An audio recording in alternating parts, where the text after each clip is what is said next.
The papers were cold in my hand. She didn't even look at me as she signed. Not once. Just a faint smile, practiced and cruel, the kind that pretends innocence but hides intent. She thought she had me. She thought she was untouchable. I let her think that. 2 weeks earlier, I noticed the small shifts, the soft decline of her warmth, the late nights at work, the casual disdain in her laugh when I mentioned the house, the accounts, the investments. Small cracks, tiny splinters, but they were enough. I'm not the kind to ignore patterns.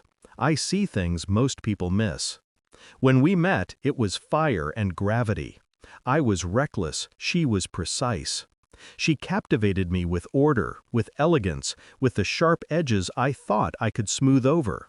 We built a life, beautiful, enviable, but I never mistook her smile for loyalty. Maybe I should have. Maybe love blinds you just enough to let betrayal creep in unnoticed. It started with a text. Not overtly incriminating, just wrong. Her phone buzzed once in the middle of the night. I didn't need to read it. I recognized the tone, the subtle thrill in her fingers. That's when I began paying attention. Patterns became proof. Proof became plan. I didn't confront. I didn't yell. I didn't crumble. I calculated. Every morning I moved assets silently. Every evening I watched her routines, learning her rhythm, anticipating her moves. I wasn't afraid of losing her. I was afraid of losing control. And once I sensed the divorce looming, I acted. I transferred the accounts into trusts, set up offshore holdings, liquidated what could vanish without a trace, all under the guise of financial housekeeping. 2 weeks, 14 days, and she believed she was ahead.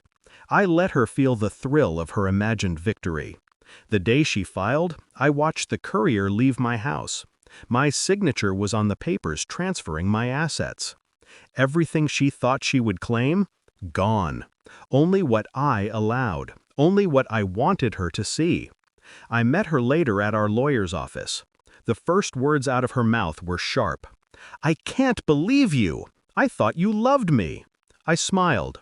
Calm. Controlled. I do. And the truth was, I did. But love had limits. Loyalty too. And she crossed both. She realized in the next heartbeat. Eyes widening. A chill. The documents, innocuous on the desk, revealed the trap. The house? Safe in my trust. Investments?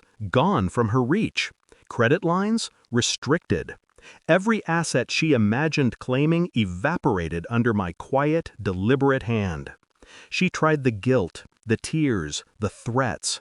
I let them wash over me like cold rain. Every plea reinforced my victory. The betrayal had painted her hand, and now the masterpiece was complete. I didn't need to shout. I didn't need witnesses. I didn't need revenge to be loud. It only needed to be precise. When she stormed out, fists clenched, teeth gritted, I watched without flinching. The room still smelled of her perfume, the echo of her fury lingering like smoke. But I was untouched. I was untouchable. Walking home later, I felt something strange, a release, heavy but clean. Not joy, not triumph, but clarity. I had been patient. I had been calculated. I had been just. And it felt quiet, almost serene, to know she could no longer harm me, not financially, not emotionally. I remembered our first kiss, the way her fingers fit in mine. I remembered the dreams we built together, and I acknowledged them, briefly, with mourning. Then I let them go.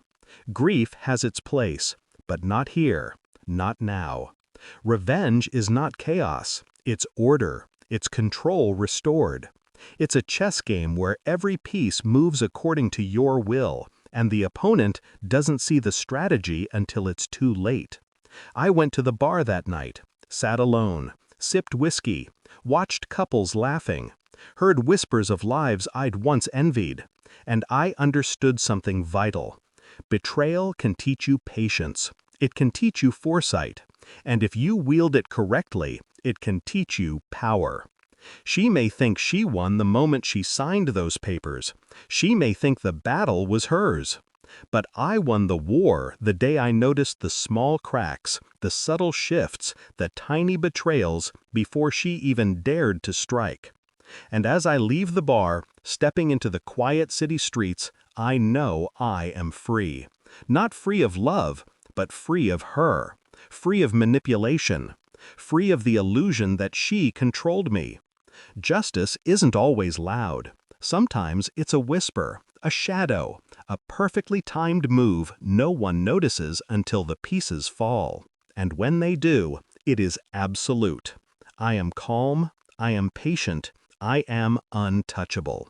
And I am ready for anything she thinks she can throw at me next. Because I have learned something crucial.